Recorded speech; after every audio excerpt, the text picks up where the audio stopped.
रात्रि क्लास चल रहा था 30/3/1967।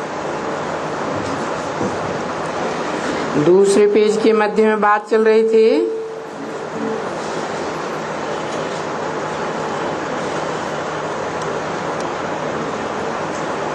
अब ये नई दुनिया, नई से फिर ये पुरानी बननी है।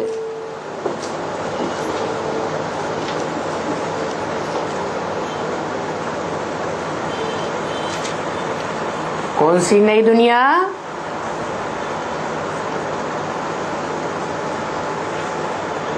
उन्नीस सौ 67 की वाणी है, जब ब्रह्मा बाबा जीवित थे।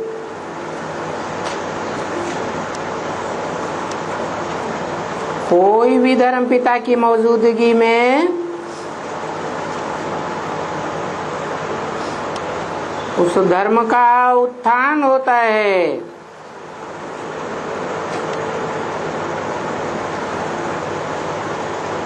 धर्म की धारणाएं नई होती हैं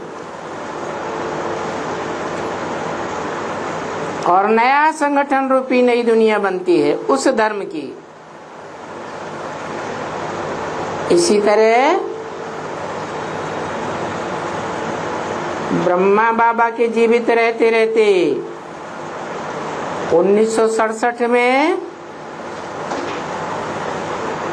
ब्राह्मणों की नई दुनिया तैयार हुई थी। तो बोला ये नई से फिर ये पुरानी बननी है।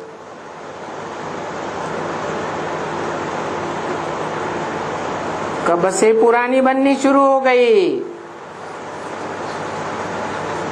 है?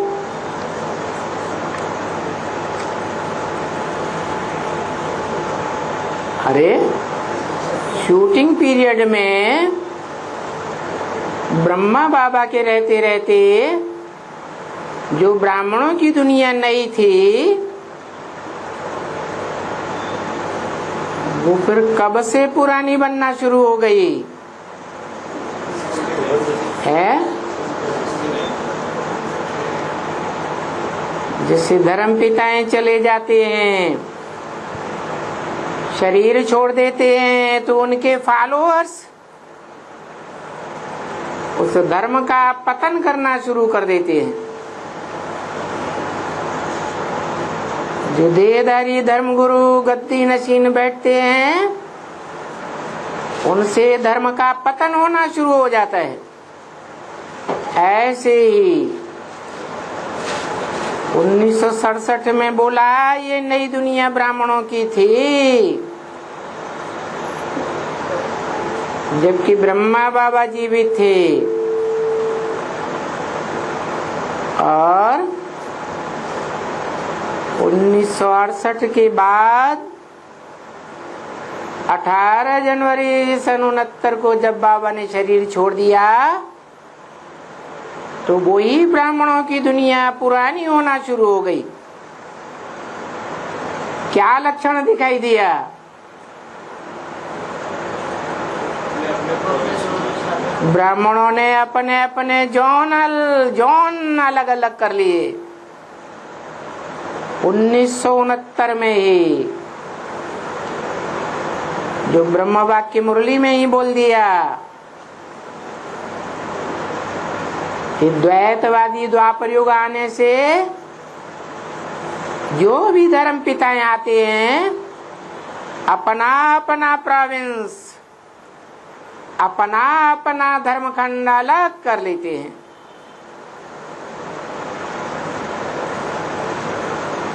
तो उन धर्म पिताओं के फॉलोअर्स में भी झगड़ा शुरू हो जाता है, तू तेरा मैं मेरा शुरू हो जाता है। तो बोला ये ब्राह्मणों की दुनिया भी नई से पुरानी बननी है। माने 1967 में नहीं बनी थी, शूटिंग पीरियड में। फिर बता देना ये चक्कर को कि पहले गोल्डन एज होती है, फिर सिल्वर एज, फिर कॉपर, अभी आयरन एज।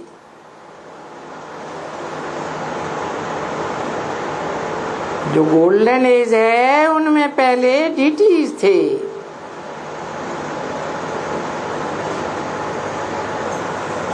सिल्वर एज में भी डीटीज थे, परंतु दो कलाएं कम होने से क्षत्रिय कहे गए। फिर इस्लामी, बौद्धिक, क्रिश्चियन। अभी ये झाड़ पूरा होता है।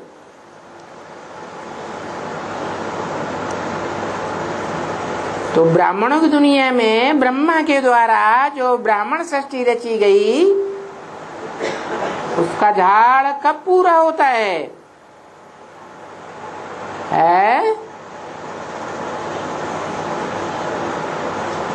अरे पहले ही मुरली में घोषणा कर दी थी, 10 वर्ष में पुरानी दुनिया का विनाश और नई दुनिया की स्थापना हो जाएगी। तो पुरानी दुनिया कब हो जाती है ब्राह्मणों की? जो ब्रह्मा के द्वारा स्थापन हुई थी, 1975-76 में। वो ब्राह्मणों की दुनिया का शूटिंग का झाड़ पूरा होता है। अभी बाप आकर के कहते हैं,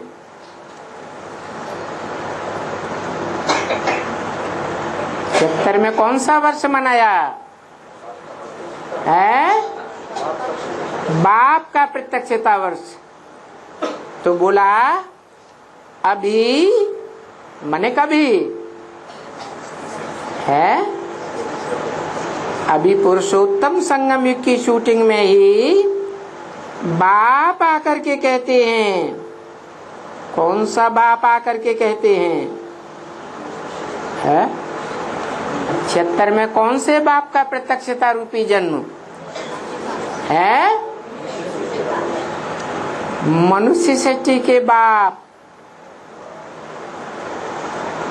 उनका प्रत्यक्षता रूपी जन्म मनाया।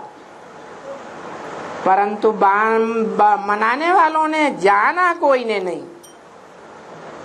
कि कौन से बेहद के बाप का प्रत्यक्षता वर्ष मनाया गया।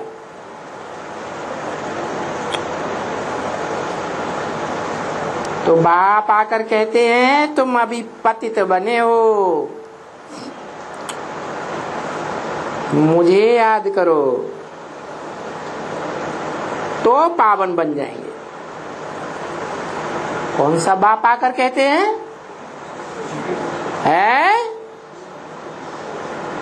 अरे शूटिंग पीरियड की बात हो रही है। कौन सा बाप कहते हैं मुझे याद करो? कौन कहते हैं मनमना भव?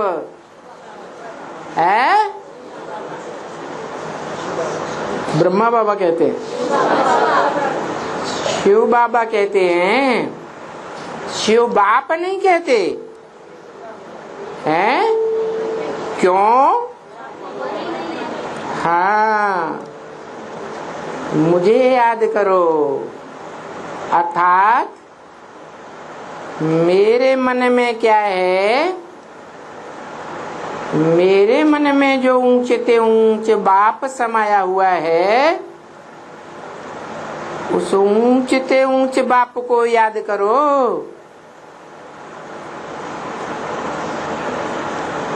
जो आत्माओं का बाप है, वो आत्माओं का बाप मनुष्य सृष्टि के साकार बाप में जब आता है, तब कहता है क्या है? मनमना भव। क्योंकि वो दोनों बेहद के बाप एक व्यक्तित्व में प्रत्यक्ष हो जाते हैं। इसलिए वो व्यक्तित्व ही कहता है मुझे याद करो, तो पावन बन जाएंगे और इस देह से लिबरेट हो जाएंगे। जैसे मनुष्य सृष्टि का बाप इस देह से, देह की दुनिया से, देह के संबंधों से, देह के पदार्थों से मन बुद्धि के स्तर पर डिटैच हो जाता है और किसकी याद में रहकर डिटैच हो जाता है? जो सदा डिटैच है, सदा मुक्त है,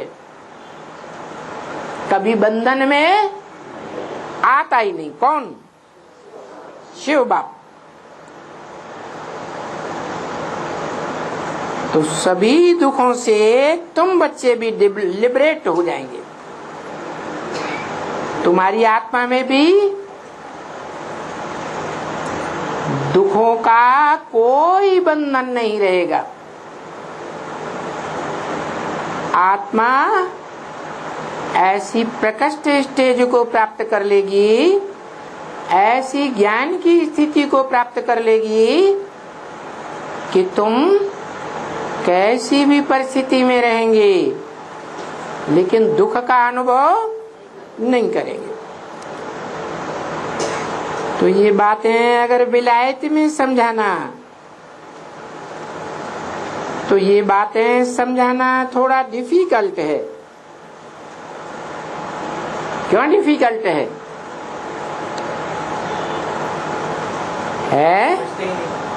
क्योंकि जो विलायती धर्मखंड हैं वो सभी धर्मखंड विदेशी और विधर्मी हैं। पूरे 84 जन्म लेने वाले नहीं हैं। और उन धर्मों में तुम ब्राह्मणों में से जो कन्वर्ट होने वाले हैं, क्योंकि भारतवासी दूसरे धर्मों में कन्वर्ट होते रहे हिस्ट्री में, तो जो कन्वर्ट हो जाते हैं उनके अंदर स्वभाव, संस्कार, संकल्प सबके ऊपर विधर्मियों और विदेशियों का संग का रंग अनेक जन्मों का लगता रहता है। इसलिए ऐसे बच्चे जो विदेशियों के प्रभाव में, विधर्मियों के प्रभाव में आ जाते हैं, जो पूरे 84 जन्म नहीं लेते हैं, कुछ न कुछ कम जन्म लेते हैं, तो उन बच्चों को समझाना थोड़ा कठिन होगा, क्योंकि खुद ही पूरा नहीं समझते हैं। यहाँ तो समझाना इजी है भारत में, क्योंकि यहाँ का माहौल और विलायत का माहौल, उसमें अंतर पड़ जाता है। क्योंकि उन विदेशी विधर्मी धर्मखंडों में देह अभिमानी धर्म पिताओं का प्रभाव ज्यादा रहता है, और यहाँ है, यहाँ किसका प्रभाव ज्यादा रहता है आदि से लेकर अंत तक? है? वो धर्म पिताएं जो विदेशी और विधर्मी धर्म पिताएं हैं, वो देह अभिमानी होने के कारण विनाशी धर्मखंडों के स्थापक बनते हैं, विनाश को पाते हैं। अर्थात इस सृष्टि रूपी रंगमंच पर पूरा 84 के चक्र का पार्ट नहीं बजाते, उनके जन्म कम हो जाते, इसलिए उनका पार्ट विनाशी हो जाता है। तो आत्मा का पार्ट विनाशी हो गया, तो क्या हिसाब है? उन धर्म खंडों में जो भी आत्माएं अनेक जन्म लेकर के संग के रंग में रहती हैं, उनके भी जन्म कम हो जाते हैं। और तुम्हारा जन्म तो यहां हुआ है, भारत में हुआ है। भारत कहाँ हुआ? जो ज्ञान की रोशनी में रत माने लगा रहने वाला है, उस भारत में जहां त्रिकालदर्शी बाप प्रवेश करते हैं, वहां तुम बच्चों का बीज रूप आत्माओं का जन्म होता है। और बाप तुम सारी सृष्टि की बीज रूप आत्माओं को वर्षा भी यहाँ देते हैं। तुम्हारा वर्षा कौन सा है? बीज रूप आत्माओं का मूल वर्षा कौन सा है?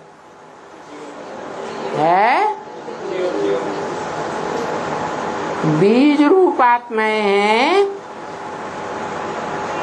अपने अपने धर्म के बीज।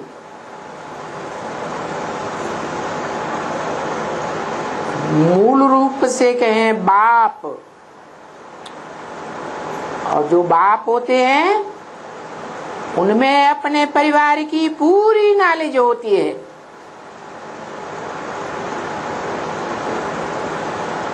बीज माना ही बाप। तो तुम बच्चों को जो बापों का बाप है, सब धर्म पिताओं का बाप है। धर्म पिताएं ग्रेट फादर्स कहे जाते हैं, और वो धर्म पिताएं मनुष्य सृष्टि के आदि पुरुष आदम एडम को तो मानते ही है, स्वयं को तो नहीं कहते कि हम आदम। इससे साबित होता है कि उन धर्म पिताओं का भी कोई बाप है। जिस बाप के लिए मुसलमानों में ये बात बोली जाती है, अल्लाह अव्वल दीन, अल्लाह ने आकर के अव्वल नंबर दीन अर्थात धर्म की स्थापना की। और अव्वल नंबर का धर्म है देवी देवता सनातन धर्म। उससे पहले कोई धर्म स्थापन नहीं होता। जो भी धर्म आए हैं, धर्म पिताएं आए हैं, उसके बाद ही आते हैं। तो बोला ये 84 का चक्कर तुमको समझ में आएगा, भारतवासियों को। दूसरा कोई भी धर्म वाला या उसका फॉलोअर होगा तो ये 84 के चक्र को या सीढ़ी के चित्र को पूरा पूरा समझेगा नहीं। तो इसे समझाने के लिए, उनको अच्छी तरह से समझाने के लिए तुम्हें मत्था मारना पड़े। अरे यहाँ बाप के सन्मुख जो बैठते हैं वो ही नहीं पूरा समझ सकते हैं।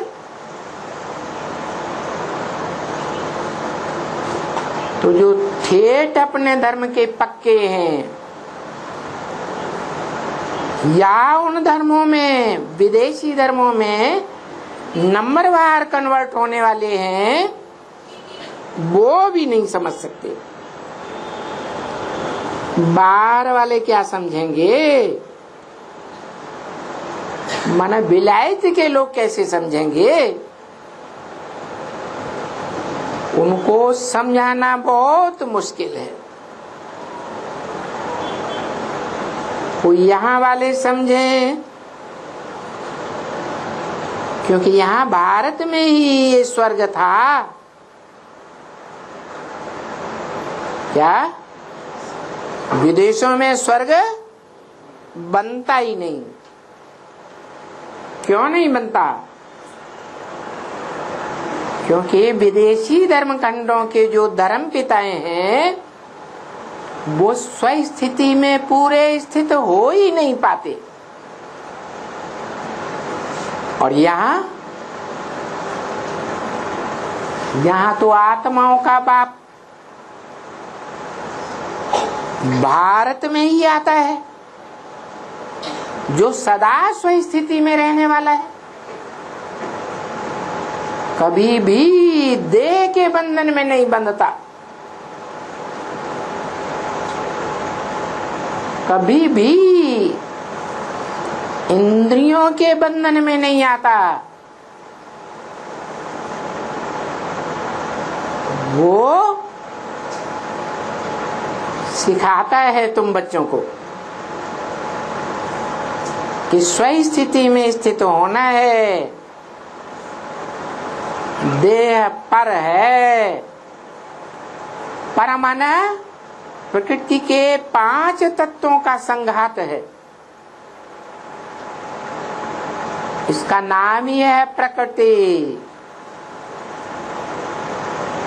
ये पर है, स्व नहीं है। स्व माने सदैव स्वस्थिति में रहने का पुरुषार्थ करने वाले। तो यहाँ जो भारतवासी थे वो भारत ही स्वर्ग था, जो अभी भारत क्या बन गया? नरक बन गया। क्यों नरक बन गया? क्योंकि भारतवासी सुनी सुनाई बातों पर विश्वास करने वाले हैं।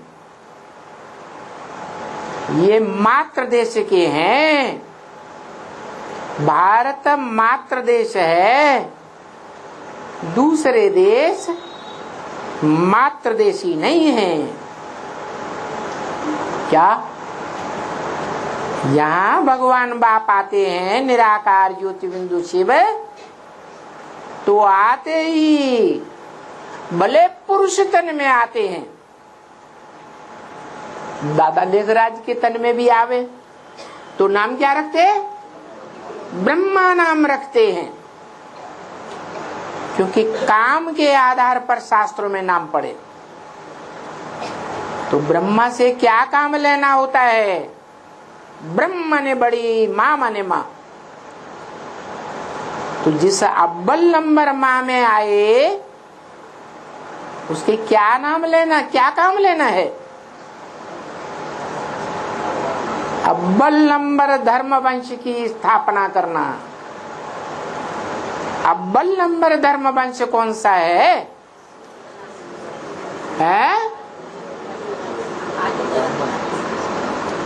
अव्वल नंबर धर्म वंश है सूर्य वंश।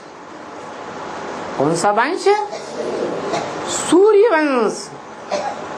और सूर्य वंश में जो प्रैक्टिकल में पार्ट बजाने वाले माता पिता होते हैं, उनमें पिता तो ऑलरेडी सूर्य ही होता है,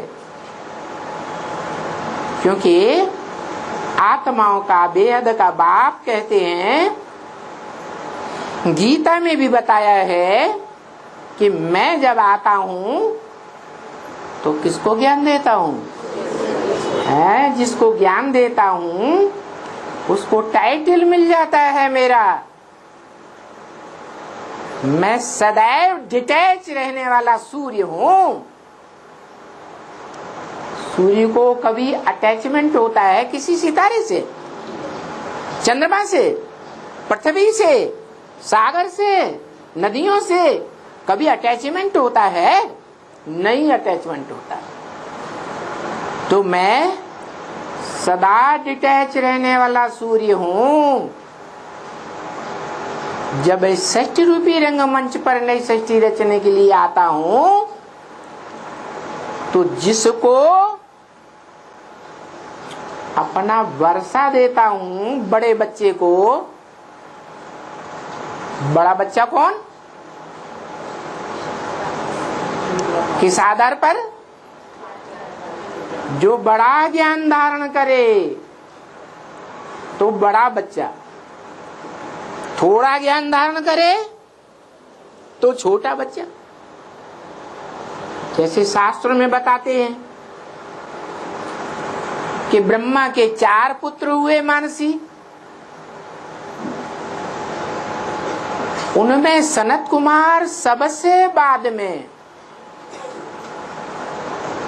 जन्म लिया, सबसे छोटे थे, लेकिन वो ज्ञान में और योग में सबसे तीखे गए। तो शास्त्रों में ये विख्यात है कि उनको योगीश्वर और ज्ञानेश्वर की उपाधि दी गई। वो ब्रह्मा के सबसे बड़े पुत्र माने गए। यही हिसाब है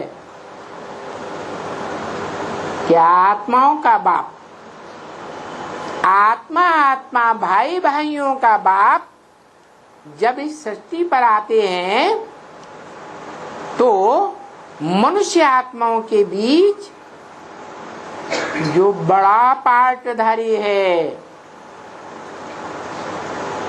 हीरो पार्टधारी है, उस हीरो पार्टधारी में प्रवेश करके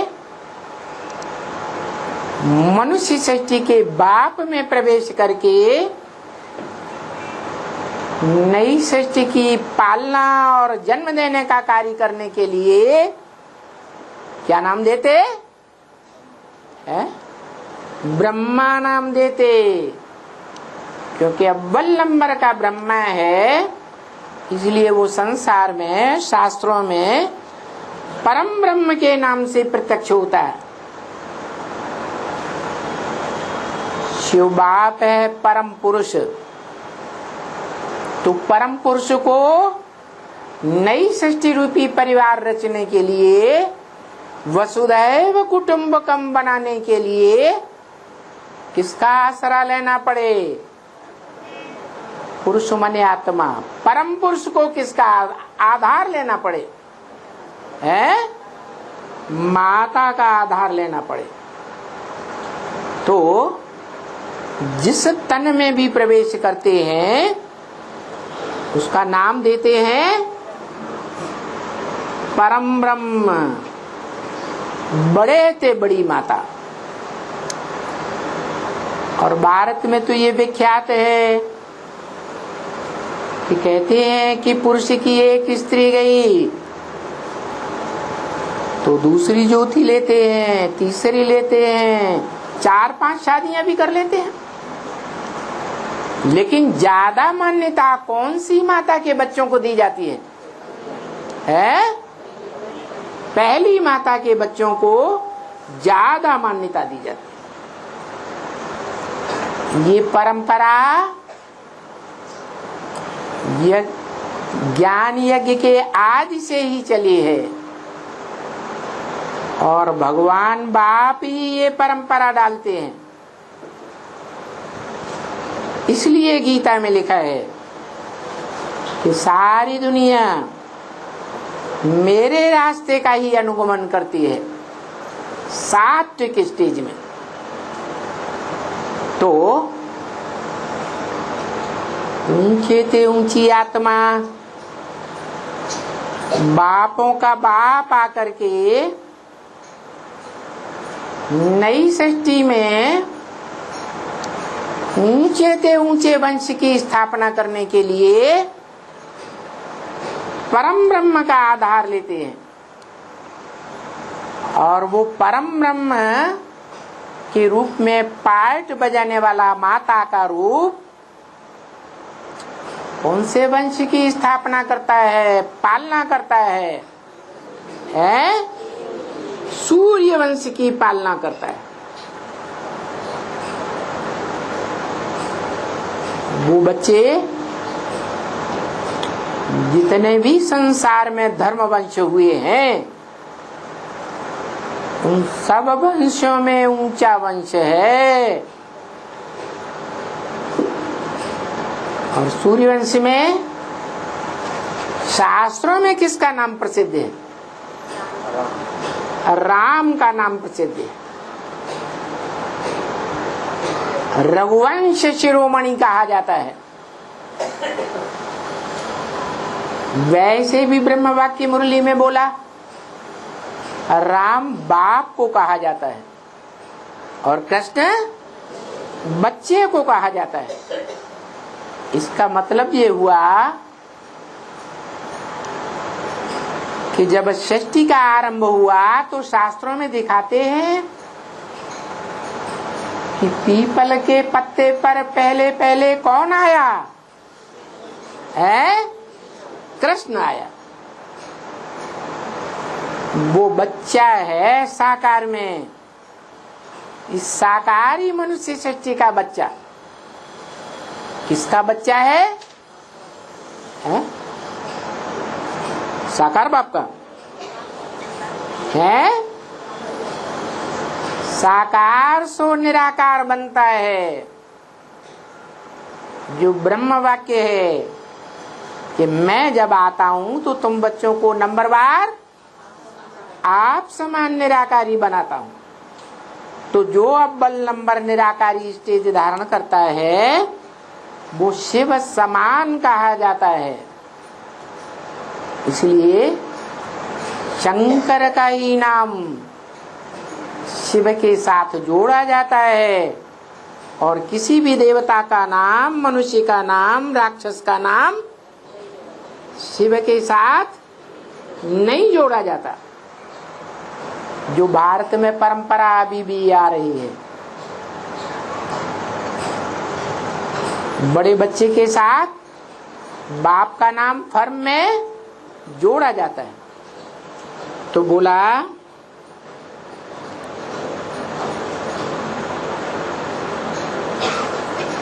कि माँ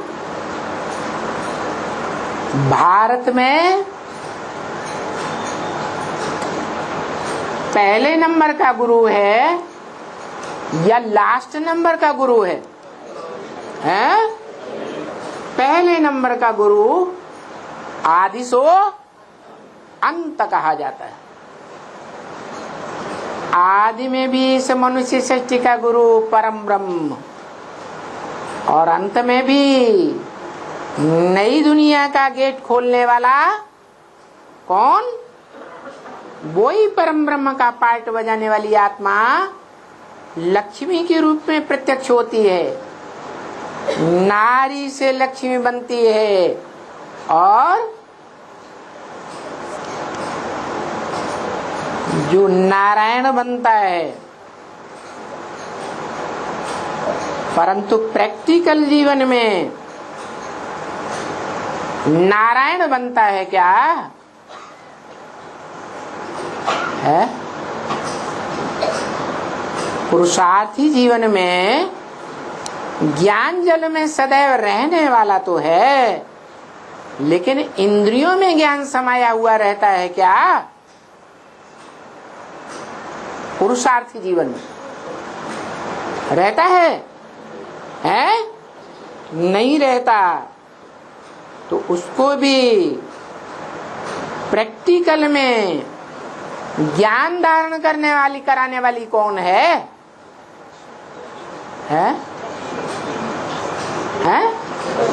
लक्ष्मी है।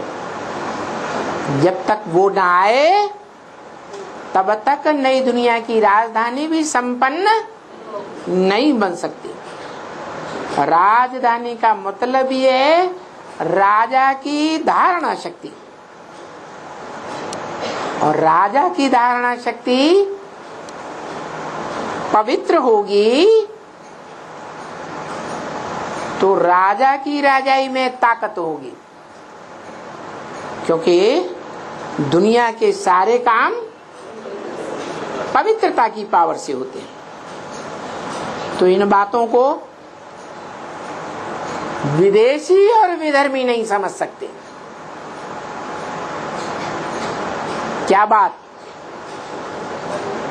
जो विदेशी होते हैं, विधर्मी होते हैं, वो तो अनेक शादियां करने वाले होते हैं। उनके धर्म में अनेक शादियां करने का प्रावधान है या नहीं है? है? अनेक बार डाइवोर्स देने का भी प्रावधान है या नहीं है? है। तो वो बेचारे क्या जाने कि पवित्रता क्या चीज होती है। ये कीड़े मकोड़ों में, जानवरों में, पक्षियों में वो पवित्रता नहीं हो सकती, क्योंकि उनको मन बुद्धि नहीं है सोच विचार करने। ये पवित्रता की पावर मनुष्यों में आ सकती है। पुरुषार्थ करने पर वो समझ सकते हैं कि जीवन में पवित्रता क्या चीज होती है। तो जो अच्छी तरह से समझते हैं उनका नाम दिया सूर्यवंशी। सूर्यवंशियों में राम का प्रतिनिधित्व दिखाया जाता है भारत में,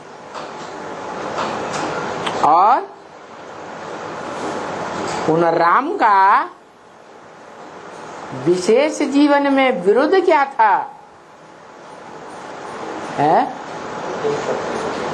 हाँ, एक पत्नी व्रत। जीवन में एक पत्नी से संपर्क रखना, संबंध रखना, दूसरी की बात ही नहीं। यही कारण है कि उन सर्वश्रेष्ठ पुरुषार्थी आत्माओं, राम सीता वाली आत्माओं से, जो मनुष्य सृष्टि के माई बाप हैं, उनसे जो पहले पहले बच्चों का जन्म होता है, वो भी यही संस्कार माँ बाप से लेकर आते हैं, पैतृक संपत्ति लेकर आते हैं कि कृष्ण की दृष्टि राधा में डूबती है और राधा की दृष्टि कृष्ण में डूबती है। दृष्टि मात्र से भी विचार नहीं करते। वही आत्माएं जब द्वैतवादी द्वापर युग विदेशी विधर्मी धर्म पिताओं के द्वारा आरंभ होता है, तो वो भारतवासी और भारत माता सुनी सुनाई बातों के फरेब में आ जाते हैं। ये कमजोरी है भारतवासियों की। क्या? जो ब्रह्म वाक्य मुरली में भी बोला, क्या बोला? भारतवासियों ने सुनी सुनाई बातों से दुर्गति पाई है।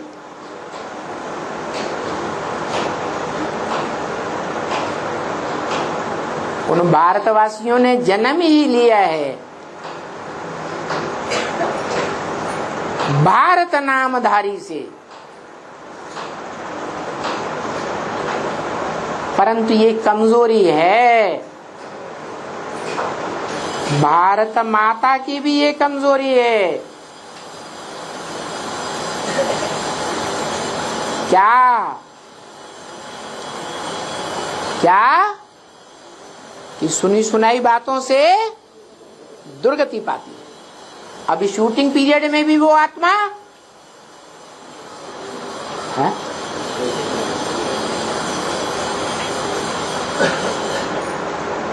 भले त्रिमूर्ति देवताओं में श्रेष्ठ मूर्ति मानी गई है। कौन है? विष्णु। लेकिन ब्रह्म वाक्य मुरली में बोला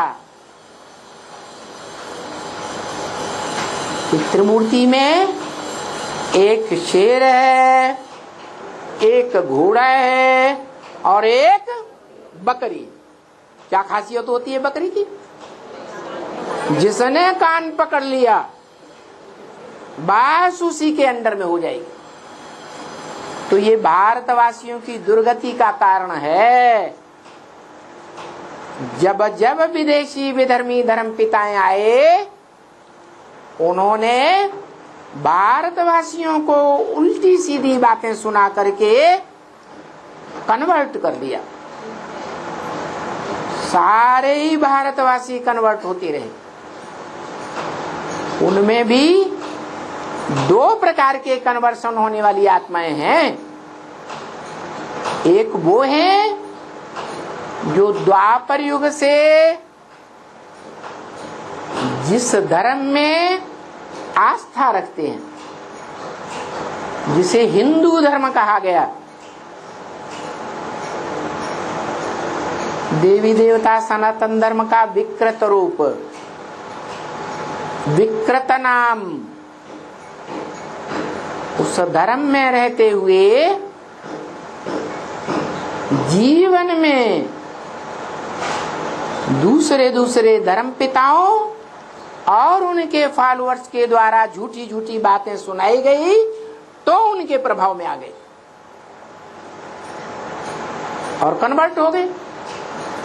क्योंकि हिस्ट्री कहती है भारतवासी ये दूसरे धर्मों में कन्वर्ट होते हैं। दूसरे धर्म वाले अपने धर्म के पक्के होते हैं, जो डायरेक्ट धर्म पिताओं के पीछे पीछे परमधाम से आते हैं, आत्मलोक से। तो ये जो भारतवासी आत्माएं हैं, एक तो वो हैं कि जिस परिवार में जन्म लेते हैं उसी परिवार को धोखा दे करके उसी जन्म में दूसरे धर्म में कन्वर्ट हो जाते हैं। और दूसरे भारतवासी ऐसे भी हैं जो जीवन रहते रहते जिस परिवार में जन्म लेते हैं भारत में, जीवन रहते रहते कन्वर्ट नहीं होते दूसरे धर्मों में, परंतु अगले जन्मों में कन्वर्ट हो जाते। कारण मालूम है क्यों कन्वर्ट हो जाते हैं? नहीं। उदाहरण के लिए बुद्ध धर्म को ले लो। बुद्ध की आत्मा आई आत्मलोक से तो पवित्र आत्मा आती है, गर्भ से जन्म नहीं ले सकती, इसलिए कोई पतित आत्मा में प्रवेश करती है। और बौद्ध धर्म की सिद्धार्थ नाम की आत्मा में प्रवेश कर जाती है। सिद्धार्थ कन्वर्ट होता है,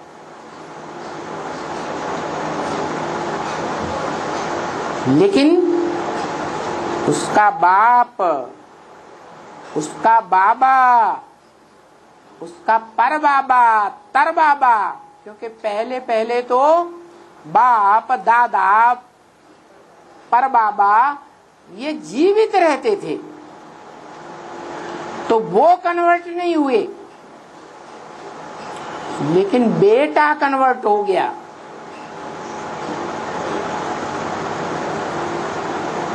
बाप ने सिद्धार्थ को देश निकाला दे दिया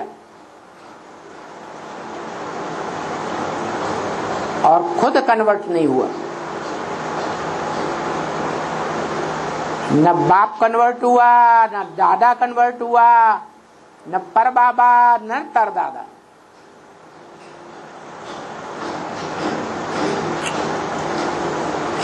सिद्धार्थ जिसमें बुद्ध ने प्रवेश किया वो महात्मा बुद्ध के नाम से विश्व विख्यात हो गए। चीन जापान में जाकर उन्होंने उसी जन्म में ढेर की ढेर पब्लिक को बौद्धि बना दिया। दुनिया में शोहरत फैल गई कि एक एक बौद्ध धर्म का धर्मावलंबी 50-60 हजार को एक ही भाषण में कन्वर्ट कर देता था। इतना प्रभावशाली। लेकिन उनके माता पिता कन्वर्ट नहीं हुए, परंतु माता पिता ने, बाप दादा ने जब ये सुना कि मेरे खून से पैदा हुआ बच्चा देश विदेश में, सारी दुनिया में इतनी शोहरत कमा रहा है, सारी दुनिया के लोगों को कन्वर्ट कर रहा है, तो बाप दादे पर बाबे का दिल बच्चे की तरफ आकर्षित होगा या नहीं होगा? होता है। और वही आकर्षण मृत्यु के समय उन्हें याद आ जाता है, तो अंतमते सो गते, उसी बौद्ध धर्म में जाकर के 2-4 जन्म के बाद जन्म लेते हैं। इसी तरह सभी धर्म पिताएं जिन देव आत्माओं में प्रवेश करते हैं उनको कन्वर्ट कर लेते हैं, परंतु उनके माता पिता को कन्वर्ट नहीं कर पाते, क्योंकि जो माता पिता हैं, बाप दादे हैं, पर बाबे हैं, वो बीज रूप आत्माएं होती हैं। उन बीज रूप आत्माओं में दूसरे धर्म का नंबरवार छिलका तो चढ़ता है देहभान का, लेकिन पूरे बीज में वो देहभान व्याप्त नहीं हो पाता।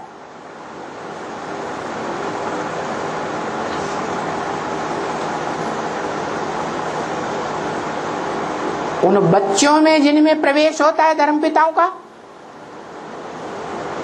वो क्यों कन्वर्ट हो गए? क्योंकि ये वो ही आत्माएं हैं जो सतयुग में गिरती कला के नारायण बनते हैं।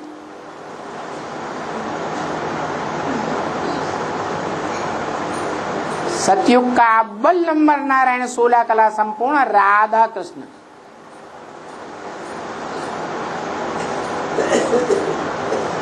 वो प्रभावित तो होते हैं,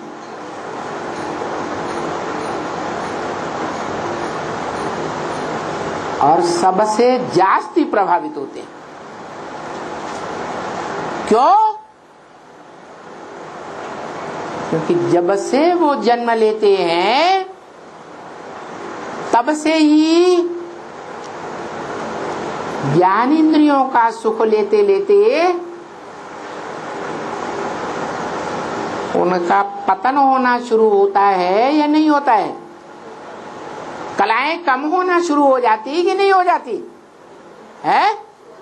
होती है, क्योंकि इंद्रियों में श्रेष्ठ इंद्रियां आंखें जरूर हैं, लेकिन देह का अंग है। देह विनाशी तो आंखें भी विनाशी, और विनाशी आंखों से जो सुख लिया जाता है वो सुख भी विनाशी है, अविनाशी स्टेज की तरफ नहीं ले जा सकता। तो मनुष्य सृष्टि का पहले पत्ते से लेकर के जितने भी नारायण हैं सब कुछ न कुछ दूसरे धर्मों से कन्वर्ट हो जाते हैं, प्रभावित हो जाते हैं। क्योंकि उतरती कला के नारायण है, परंतु उन नारायणों को अपने स्वरूप का परिचय देने वाला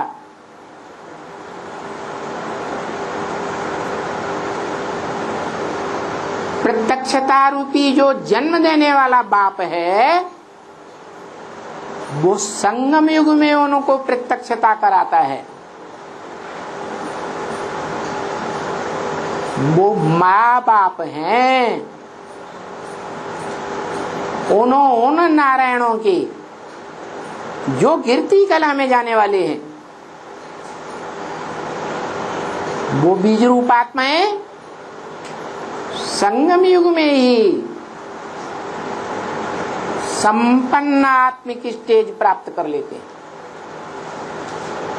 और षष्ठी रूपी रंगमंच पर पूरे 84 जन्म लेते हैं। ऑलराउंड पार्ट बजाने वाली आत्माएं हैं। शरीर छोड़ करके बाप का वर्षा नहीं लेती।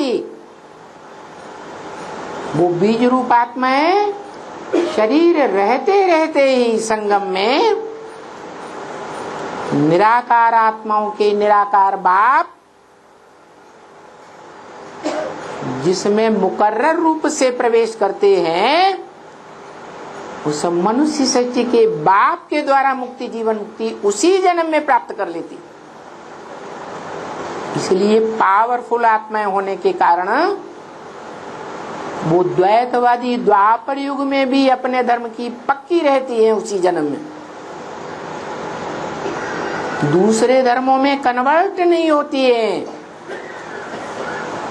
जैसे ये नारायण दूसरे धर्मों से प्रभावित हो जाते हैं, सतयुग के नारायण। तो कमजोरी कहां से आरंभ हुई है?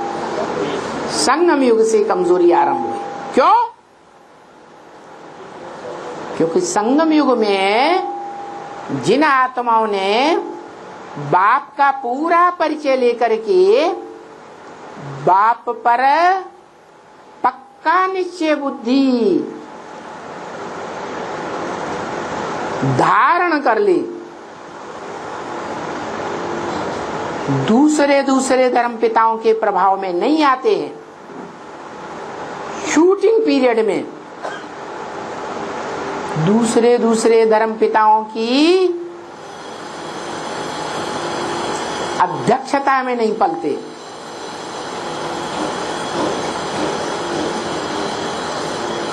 वो बीज रूप आत्माएं बीज हैं और उनसे जन्म लेने वाले नीची स्टेज में जन्म लेंगे या ऊंची स्टेज में जन्म लेंगे? है नीची स्टेज में जन्म लेते हैं, क्योंकि पूरा ज्ञान नहीं उठाते। पूरा ज्ञान नहीं उठाते, इसलिए पूरा बाप को नहीं पहचान पाते कि बाप सारी मनुष्य सृष्टि का बीज है। इस मनुष्य सृष्टि में उससे ऊंचा पार्टदारी कोई होता ही नहीं।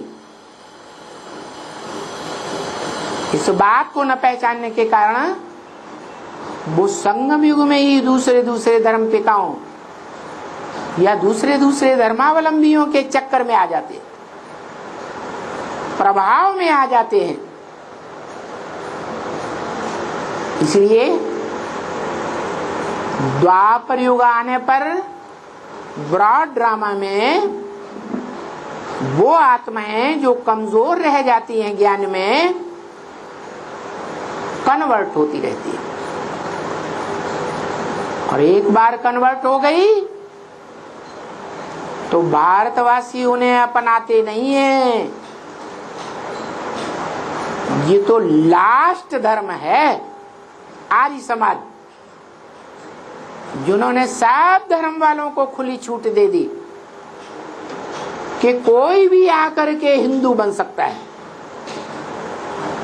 ऐरा गैरा नथु खैरा कोई भी आए, हम सबको अपने धर्म में कन्वर्ट कर लेंगे। तो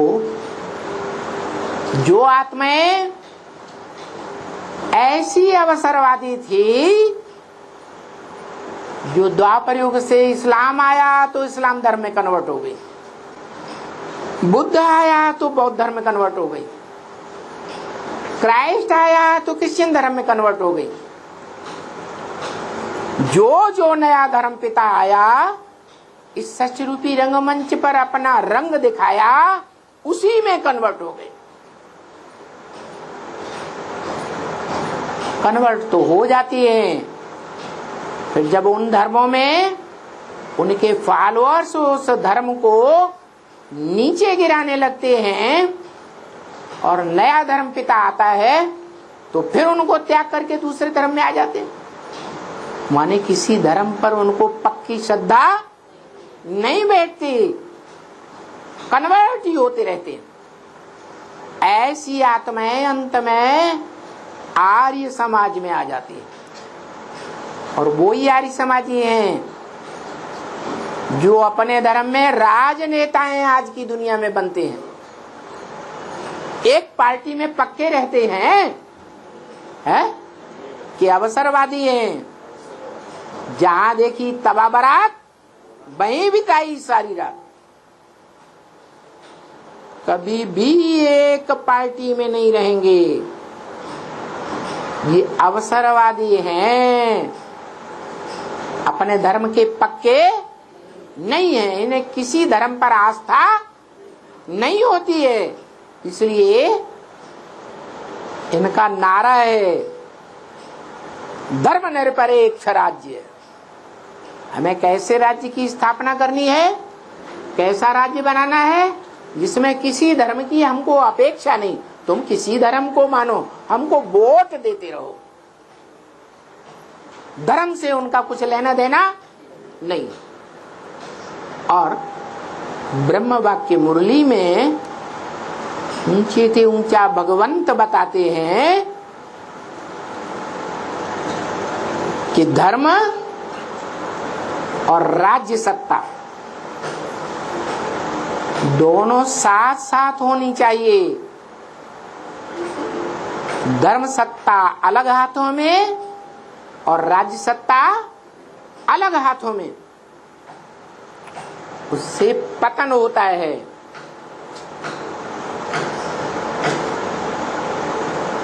भगवान आकर के जिस अव्वल नंबर धर्म की स्थापना करते हैं, वो धर्म पिता